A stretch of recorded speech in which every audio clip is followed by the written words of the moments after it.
If you want to fill your kitchen with flavorful, healthy food, try the new book, Sweet and Savory Life by Yecenia Currie. Not only does this plant-based cookbook have 40 delicious nutritional recipes, it features stories and tips from the author based on her travel experiences and years of healthy cooking. A perfect book for those who want to nourish their body, mind, and spirit. Available at Amazon, your local bookstore, or at trilogy.tv. All right. Thank you for tuning in, everyone. We are still enjoying Earth Month, and one of the best ways is to eat sweet and savory whole foods. Our guest today will talk about the new book and share some tips on how to do just that. Welcome, Yecenia Currie. How are you today? So good, so good. Thank you for having me, Naijha. So glad to be here. Absolutely, absolutely. I love the background of why you started this. So please, can you share with the viewers what the inspiration was behind the Sweet and Savory Life cookbook? What is your story? Yeah, sure. Well, first and foremost, I'm a foodie. I enjoy really good food, so that was a big factor, and healthy. I wanted to be able to create the fusion of healthy foods, healthy plant-based foods, but that also are full of flavor, right? And so I started this plant-based journey 14 years ago, actually March of 2010, and yeah, I wasn't feeling good in my body. I was tired of just waking up not feeling my best, not having a lot of energy, having digestive issues, digestive upset. And I knew that I needed to make a change. I knew that I needed to do something different. And I had the perfect opportunity. I just so happened to be at home one late afternoon and watching the Oprah Winfrey Show. And she had an episode with Alicia Silverstone. She was releasing her cookbook at the time called The Kind Diet. And that intrigued me. It made me, curious about, I wanted to learn a little bit more about what it was, what the vegan diet was. And I was just excited about the way that she was explaining it. So immediately I bought the book. I devoured all the information and was excited about making this transition. So my husband comes home from the gym one day, and I say, "Hey, babe," I had a conversation with him, told him about, the episode that I saw and the change that I wanted to make. And he immediately was on board, which I'm super, super grateful for. That I know that that's not normal for, especially with such a massive shift, a massive transition, life transition like that, with our diets. But he's from Brooklyn. And so he was like, "Let's do this. I support you." And he backed me 100%. I talk in the book about how I was, I told him up front, I said, "Hey, because we had, at the time we had two small children, 7 and 9 when we started. They're young adults now. But at the time, I said, okay, I'm happy to make separate meals for you and the kids. And so we can kind of dip our toe. I didn't, have an expectation that everyone was going to participate in it. But he's like, "That's foolish. We're going to do it together." And it was a blessing, and I was excited, and we kind of dove straight in. And yeah, we've been doing it for the past 14 years, and it's been one of the most amazing decisions incredible decisions that I could have made for myself. Well, let me ask you that, because that's one of the things when a family member, a loved one is going to go vegan, and they have a family, a husband, children, even the extended family. Yeah. How does it feel to have had your family on board immediately this journey with you? What would you recommend to other families that may struggle in this area? Well, and I recognize that's not necessarily the normal, the average situation that people be walking into, where everyone, where your immediate family is on board. But thankfully mine was. And my kids were never really picky eaters. They were always kind of like, they would eat for the most part whatever was put in front of them, or at least try it, give it a chance. But I would recommend for people who maybe have family members that are either not interested, to not, first, don't force them. Like, this is, to kind of meet people where they are, give them grace. It's not about beating anybody over the head with, that never changes anyone. People usually dig their heels in deeper and kind of do what they want to do. And so that's never really been the approach. We've always just kind of moved from a place of allowing our lives to be the example, how we move. And people just sort of by nature ask questions. What are you guys doing? You know what I mean? Y'all vibrant, you look good. Like, you know what I mean? Like, and so people get inquisitive. And then, when we're around family and friends, after a while, people kind of already knew how we ate. But I think what happens is when it becomes personal and you start to feel, like for me and the shift that I was like, okay, I got to do something different. You just kind of come to a crossroads where you're like, something's got to give and I got to do something about it. And I think and when people see an example of something, and they feel like something is missing, I think that's what they gravitate towards. Right. Yeah. Exactly. And I'm so glad that you mentioned meeting you where you are, because if folks are tuning in for the first time, this is Naijha Speaks. Please follow me at Naijha Speaks _vegan soul on Instagram. Naijha Speaks is a project of the Black Veg Society, where we are meeting people where they are on their journey towards holistic health, the plant-based lifestyle, and veganism. So that is the key, to meet people where they are. And on that note, let's go to the commercial. Meeting you where you are. The meaning behind the slogan is that we meet the community where they are, on their journey towards holistic health, a plant-based lifestyle, and veganism, whether it's physically, mentally, emotionally, or spiritually. We do this through people, food, events, and culture. Our 6 pillars are birth, eating, education, empowerment, enlightenment, and events. We are Black Veg Society.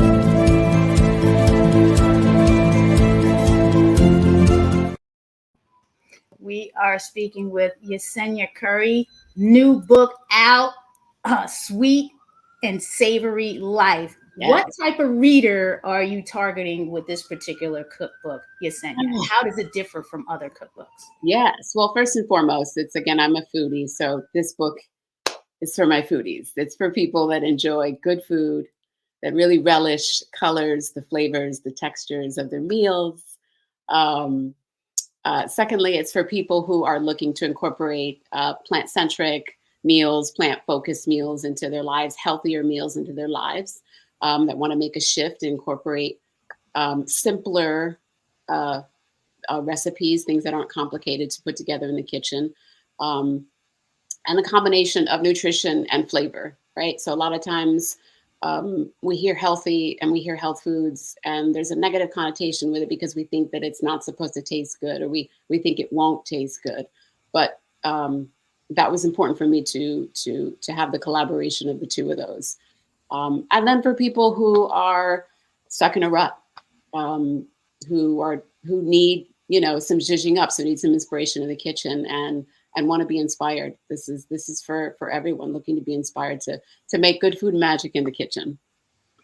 I was happy to hear that the recipes in the cookbook were inspired by your travels. Can you talk about that, and any particular recipes that are your favorites in the book on the sweet and savory side? Right. They're all my babies. But I'll have to think. I usually, like, favorites usually rotate between the seasons for me, but depending on what's in season. Well, let's talk about that. Yeah. Let's see. So right now we're in the spring season, so I'm really into the creamy kelp noodle pasta in the book. That's a really good one. But in terms of traveling, I feel like, first of all, travel expands us in a way that not much else can. Expands our worlds, our mindset, and every cuisine, every place that we've been to, and whether we've had something that was local, but they've sort of veganized and made it vegan, made it plant-based. or whether it was just something, just really good, nourishing food. It lands on me and leaves an impression that I take home with me, and try to infuse into my cooking. So it now becomes a part. So they all become little pieces of me. And so intrinsically, I'm infusing that inspiration into my meals, even before creating this book. And so that's kind of how it is for me. Like we go to a restaurant or we go somewhere and I have a really good meal. I'm like, immediately my wheels are turning. I'm looking at my husband and he's like, I think you can, I think you can maybe do something, And so it's not about duplication or replication. It's really just about inspiration. So I'll go home and then I'll be like, ooh, I can probably maybe incorporate this texture. Maybe I don't have this specific ingredient, but I can do something to kind of, infuse, what I felt into the meal. Right. Cooking is an art. A lot of people, and there's some people that love to cook, don't love to cook, or like quick cooking. And I'm one of those people that like to get things done in 30 minutes. So when I was reading the book, I was happy to hear that recipes are quick, simple ingredients. Yes. You don't have to run around, looking for 1,000 million different exotic things. So that's my husband can get into the long, drawn out. Right. Like he likes to cook like that. Me, is this going to be done in like 30 minutes? Right. What are we doing? We got right. Exactly. And that was right. You bring up a good point, because that was that was important for me also. I didn't want to. This wasn't a book for, super meticulous, laundry list of ingredients. I wanted it to be simple, accessible, super flavorful, meals that anybody can make, whether you have experience in the kitchen or not. And you have stories after certain sections that you talk about why that is in the book. Why did you felt that was a need? Because a lot of times you see the cookbooks and it's just recipes. Yeah. You have the stories added to it. Why was that important? And I love to read cookbooks like that, because we want to hear the background story too. At least I do as a reader. I want it as a storybook, and then we can get to the recipes. Yes, you said it perfectly, and that was the same thing that I wanted. I didn't want it to be. It's a cookbook, so of course there's recipes, lovely recipes, but I wanted it to be more than that. I wanted it to take people on a journey. I wanted to sort of pepper excerpts and stories throughout the book, throughout each section in the book, just sort of sharing tips and practical tips and holistic, what I call food for thought, to kind of get people thinking about preparing themselves, their mind, body, their spirit, preparing their space to create this nourishment for themselves and their families. So I talk about culinary alchemy, about giving yourself an opportunity to have fun in the kitchen and see what happens. Sometimes we can be so tight with ourselves and rigid, or afraid I might mess it up. But if you sort of just allow yourself to play, you might be surprised. I know I was in the beginning. I didn't start out when we first went plant-based. I didn't start out being a whiz in the kitchen. I wasn't a chef.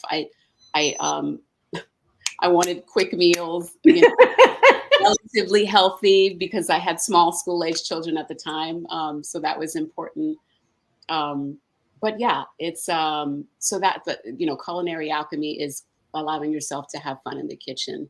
I talk about creating a sacred space in the kitchen, which is really, again, just about preparing your mind, preparing before you create, because what we do, the energy that we have and how we are and who we are when we're making food and when we're doing anything really, is infused into that thing. And so people feel it. And so coming from that place, things like listening to your body. A lot of times we have such a disconnect in this world from how things land on us, how we feel. We have a bad feeling or a discomfort in our body, and then we don't really know how to correlate that with where it came from. So a lot of those things just sort of kind of, I think, beautifully round out the book to kind of take you on a journey and help you think about, again, not just what you're eating, because that's important, but also how you're doing it, how you're preparing yourself and your space to make these beautiful meals. Exactly. You've touched on an important point because cooking and preparation is still in the soul. That's Mm. why some people, if they're really into the cooking that they're doing in preparation, it'll come out one way. Whereas someone's like, I'm just going to throw this together, not even Yes. with the proper intention, then it will come Yeah. out differently. Very, very important that the energy and the mindset and the love and the soul is there when you're prepping anything and when you're doing anything in general, not just cooking, just anything, Absolutely. that shines through, right? Yes, absolutely. It's funny. I talk in the book about so I brought up a story about how one day I made I was making something in the kitchen, and my husband, I was frustrated. I had kind of things in my mind, like we all do, right? Like we're human. I had a million things in my head, and I was just kind of putting something together really quickly. And my husband was like, he just gave me that look, and he was like, somebody needs you to just take a step back, and like I don't want whatever it is that you're feeling like in my food or whatever. And I laughed because I'm like, okay, I'm using my own words against me. Right. But it was That's true. I needed to okay. speak.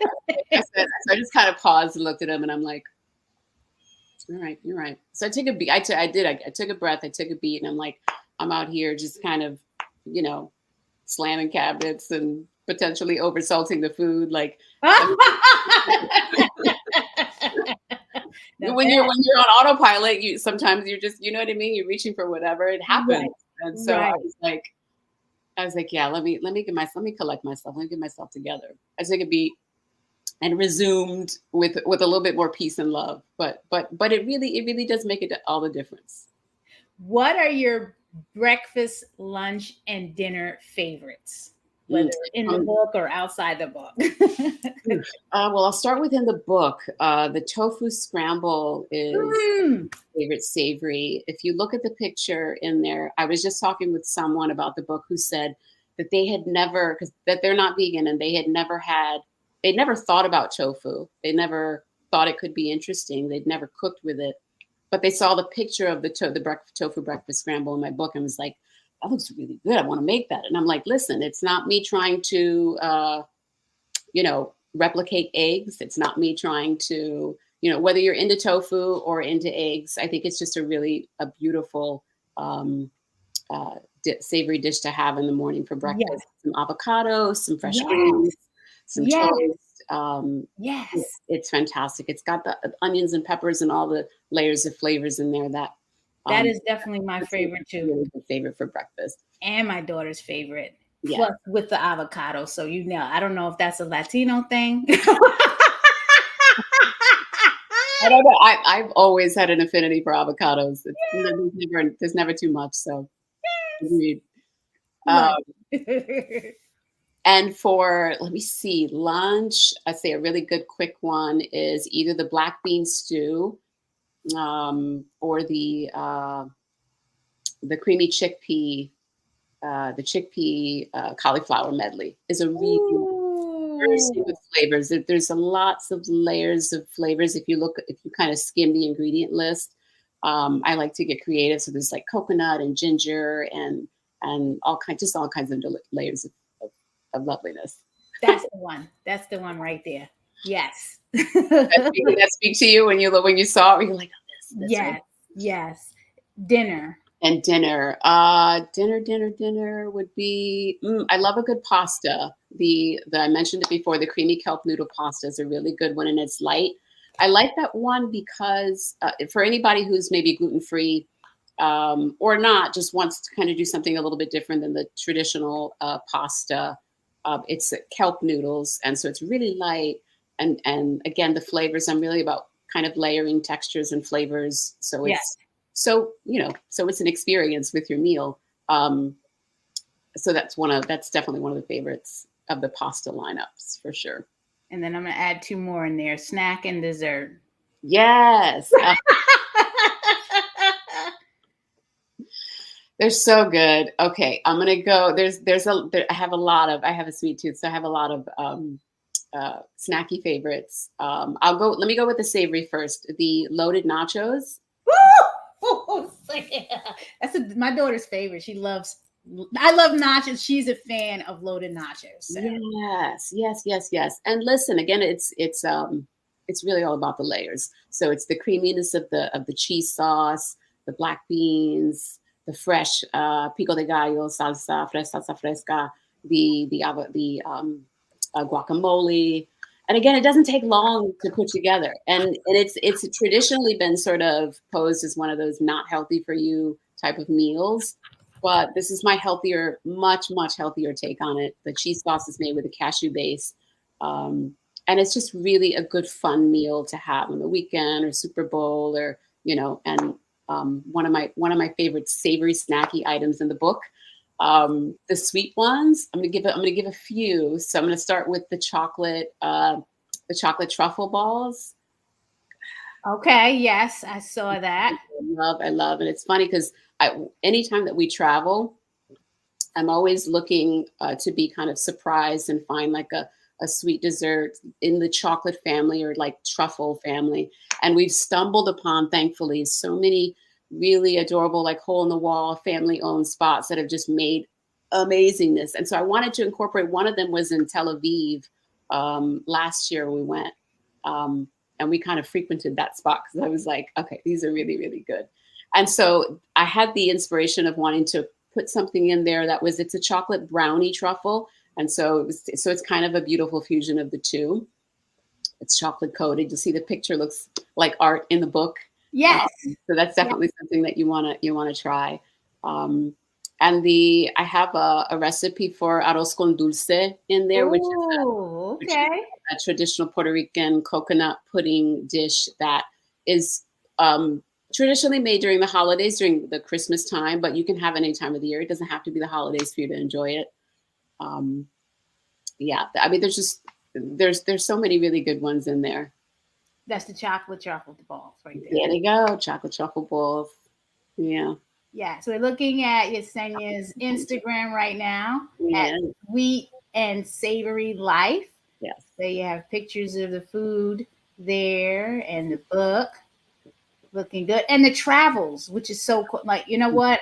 That's a whole nother story where the travels, just just going abroad and just going from place to place.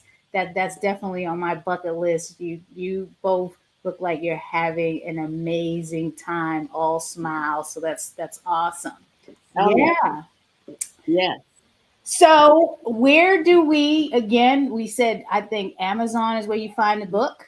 But you can get it on any. You can purchase online from any of your favorite bookstore retailers: Amazon, BarnesandNoble.com, Walmart. You can get it at Books A Million. You can just go to my website if you want, YeceniaCurrie.com, and it'll funnel all the places that you can buy it from. Or Amazon is usually the easiest. Most people have Prime, so. That Prime, right? Thanks for that Prime. Like, Amazon was the thing during the pandemic. Everybody was ordering from Amazon. Right. What other tips and best practices would you like to share about cooking and finding quick recipes, and how should we all best connect with you? Is it through the website, through Instagram? Is there a preference? Sure. Well, you can best connect with me through Instagram, either with Instagram or the website, at sweetandsavorylife.com or at sweetandsavorylife on Instagram, and then my website, YeceniaCurrie.com. In terms of quick recipes, I think one of the most important things to focus on is to keep it simple, and I talk about that in the book also. Looking for recipes. Find my book and making the recipes in the book because they are simple and non-complicated. But looking for things that don't have a whole lot of complicated ingredients. Keeping it, a lot of one pot meals are really good. So like bowls and stews and soups are really good because you keep it all in one bowl. And you can kind of play with it. And a lot of times there's a lot of forgiveness there where, let's say, for example, you don't have everything on the list. Even in my book, like you're making a soup or the black bean stew, for example. If you're missing something, it's pretty forgiving. That you can kind of play around with what you have in your refrigerator, and that's another part of culinary alchemy, just kind of allowing yourself to play and get creative.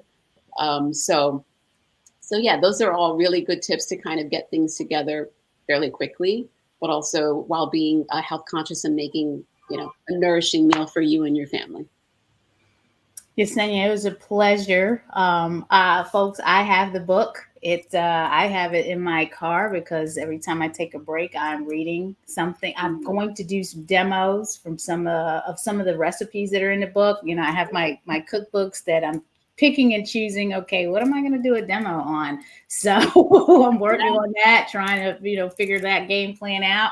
I love it. It is a great, simple book, amazing stories, very inspirational, and it's whole foods, plant-based, which is important. That was absolutely important. Yes. You do want to nourish your mind, body, and soul. And the best way to do that is through foods that come from the earth. It is Earth Month again. Yes. And that is the best way to eat. Whole foods from the earth. Yes. It's been a pleasure. Yesenia. Again, folks, go to YeceniaCurrie.com.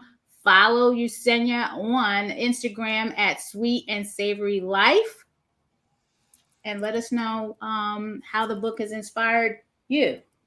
Thanks again for tuning in to Naijha Speaks. Please like, subscribe, share, comment, follow me at Naijha Speaks _vegan so on Instagram and Naijha Speaks on Facebook. Support Black Veg Society at blackvegsociety.org. That is how we are able to invite amazing guests like Yesenia on to tell their stories and promote new books. Okay?